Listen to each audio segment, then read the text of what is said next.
All right. Hello, all you cool cats and kittens. Hope you're enjoying another beautiful Southern California day. We are going to be starting the Mexican American War.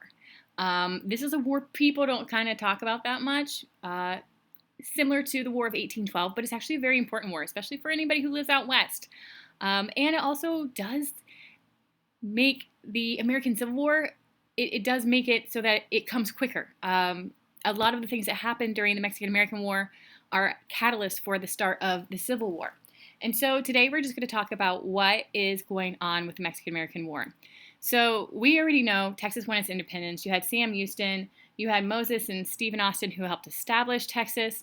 From the videos you watched the other day, you saw that there were, 14,000 settlers living in Texas, and 10,000 of them were Americans. So you can understand we have a population there. So what happens after Texas gains its independence is that the United States is now actually arguing over what is the actual border. And they're talking about what is the actual border in southern Texas. So the United States, this was a homework question some people struggled with. The United States believed that the border was at the Rio Grande. That is the current border today. So spoiler alert, we won. But the Mexican government felt that the actual border was at the Nueces River.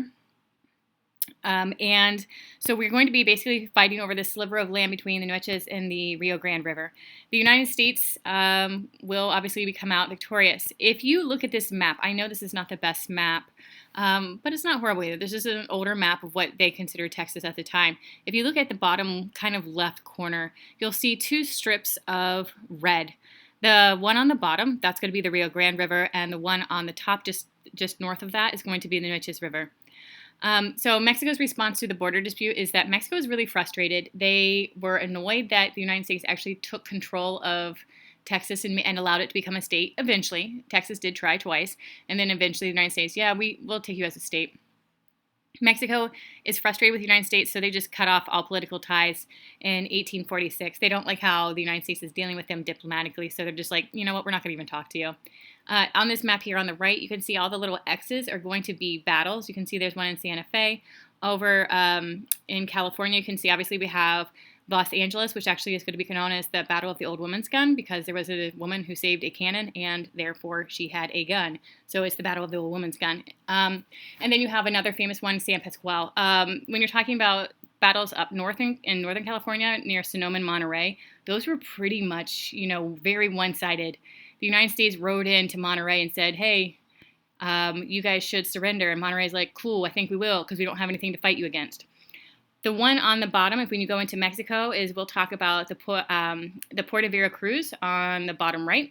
And then, of course, it'll be about a 4-month march to take over Mexico City.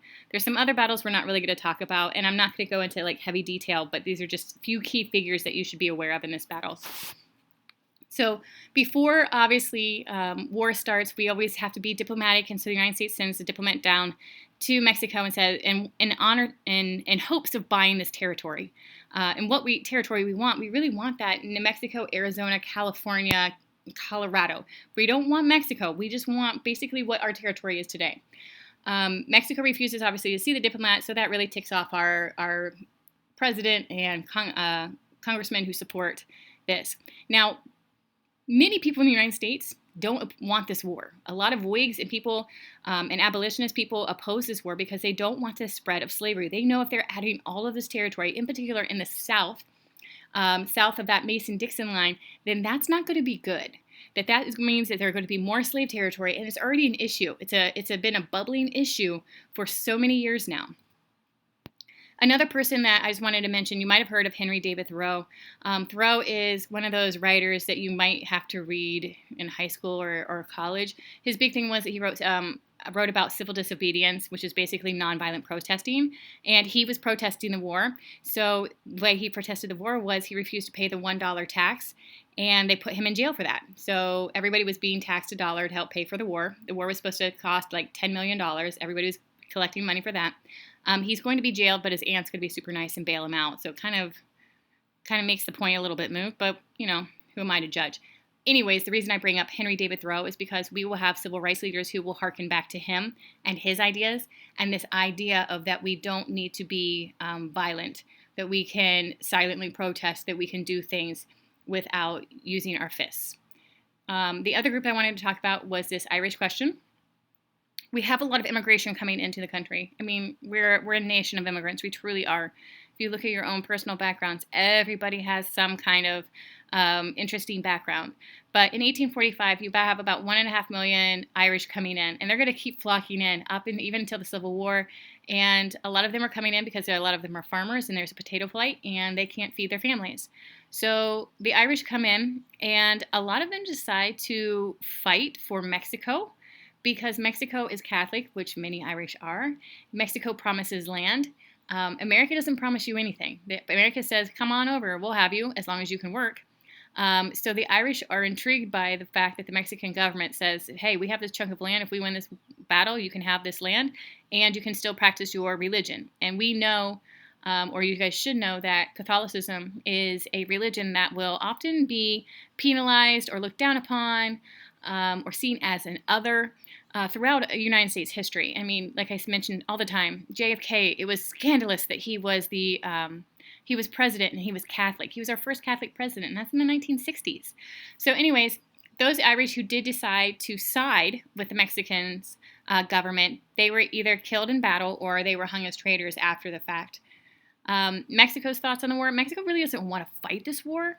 They didn't really want to have any diplomatic ties. They really just wanted the United States to leave them alone. They have a smaller population. However, their army will be much bigger because they conscript people or draft people into the army. They also have a weaker economy. They just recently won their independence from Spain, and then they had to fight for the territory in Texas. So it's not like they're like, yay, another war. We can't wait to do it. But of course, when you're being threatened and people are coming to your backyard, you have to fight them. The first steps to the war are going to take place around the Rio Grande. This is General Zachary Taylor. Yep, that's right. He'll become a president. His nickname is Old Rough and Ready.